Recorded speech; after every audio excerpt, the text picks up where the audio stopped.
Good morning Odisha. आज मु नहीं आसी राज्य तथा देश विदेश टॉप 10टी बड़ खबर। वीडियो देखिले अपडेट पाई परिबे। ता पूर्व वीडियो को लाइक करबे तो चैनल को सब्सक्राइब कर नियन। नंबर 1, ईरानर सबुठारु शक्तिशाली मुख्यालय को ध्वंस कला अमेरिका सेना। जारी रही भयंकर युद्ध। ईरान उपर घन घन मिसाइल आक्रमण करुछंती इजराइल एवं अमेरिका। ईरान मध्य पालटा जवाब दे विभिन्न देश थिबा यूएस सेनेट बेस को टार्गेट करुछि। यारी भितर अमेरिका सेना बड़ दाबी करिछि सेमाने ईरानर रेभोल्यूशनकारी गार्डर मुख्यालय को ध्वंस कर देइछंती। आईआरसी रे एबे कौनसी मुख्यालय को नथिबा यूएस मिलिटरी फोर्स कहिछि। नंबर 2, युद्ध पई भारतीय विमान सेवा बातिल। भारतीय विमान कंपनी गुड़िक 350 रु अधिक विमान बातिल करा जाइछि।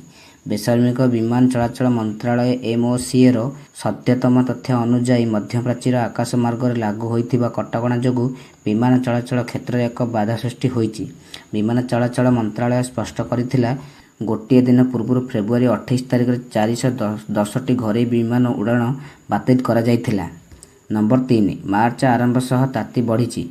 मार्च आरंभ सह ताती बढ़ी। मासर प्रथम दिन राज्य में 4 सहर में पारद 36 डिग्री डेईची। 36.4 डिग्री सह झारसुगुड़ा राज्य सबुठ उत्तप्त सहर पलटि। राजधानी भुवनेश्वर सहर में सोनपुर और बारिपद में पारद 36 डिग्री उपर रही। भुवनेश्वर सोनपुर दिनर सर्वोच्च तापमात्रा 36.2 डिग्री रेकर्ड होता बेले बारिपद 36 डिग्री रही।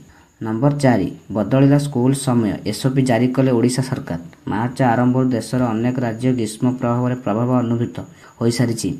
दिनर तापमात्रा उल्लेखनीय भाव में वृद्धि पाई। भारतीय पाणीपाग विभाग आईएमडी तीव्र ग्रीष्म प्रभाव परिस्थिति पूर्वानुमान अनुଯାयी ओडिशा सरकार राज्यर समस्त कॉलेज और विश्वविद्यालय पर ग्रीष्म प्रभाव परिचालन एक मानक कार्यप्रणाली एसओपी जारी करिसेंती।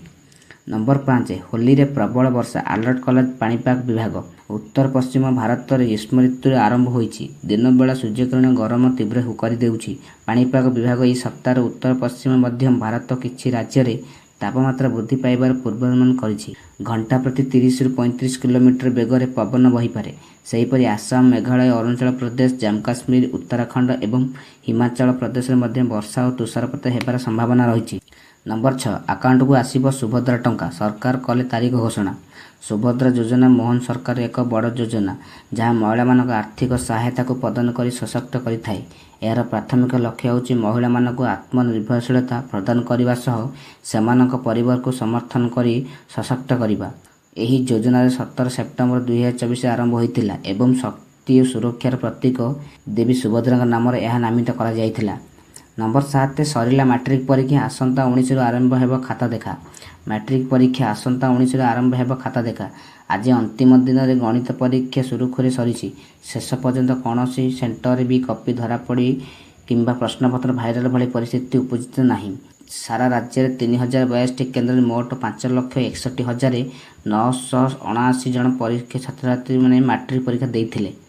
नंबर 8, 3,76,000 किशोरी को मिलिबो मागଣା टीका। सर्वाइकल कैंसर टीकाकरण पर कार्यक्रम फेब्रुआरी 28 लॉन्च होइछि।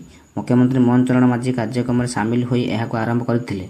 किछि स्थान में मार्च 1 आरंभ होइछि। 2 तारिख में मध्य किछि स्थान में आरंभ होइछि एवं 3 तारिख में आरंभ हे बोली एहा 3 मास धरि चलिबो। नंबर 9, गरीबों भत्ता खाईगले पीओ। न्याय पाई बीडीओ द्वारस्थ हेले हिताधिकारी।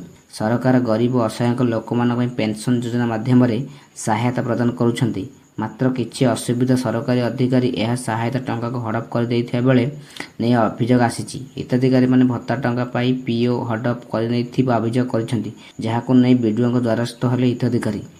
नंबर 10, चंद्रग्रहण बेले महिला माने ध्यान दियंतु। प्रथम चंद्रग्रहण मंगलवार मार्च मास हेबाकु जाउछि। एही चंद्रग्रहण चलित वर्ष फाल्गुन मास शुक्ल पक्ष पूर्णिमा तिथि सूर्यग्रहण मात्र 15 दिन पर घटिछि। गर्भधारण संपर्क आम समाज में अनेक विश्वास प्रचलित और प्राचीन काल जेतेबेले ग्रहण को रहस्यमय एवं विरल बोली विवेचना कराउथिला सेतेबेले विश्वास कराउथिला जे एपरी समय महाजगती को शक्ति सक्रिय हुए एवं पृथ्वी उपर प्रभाव पकाई पारे।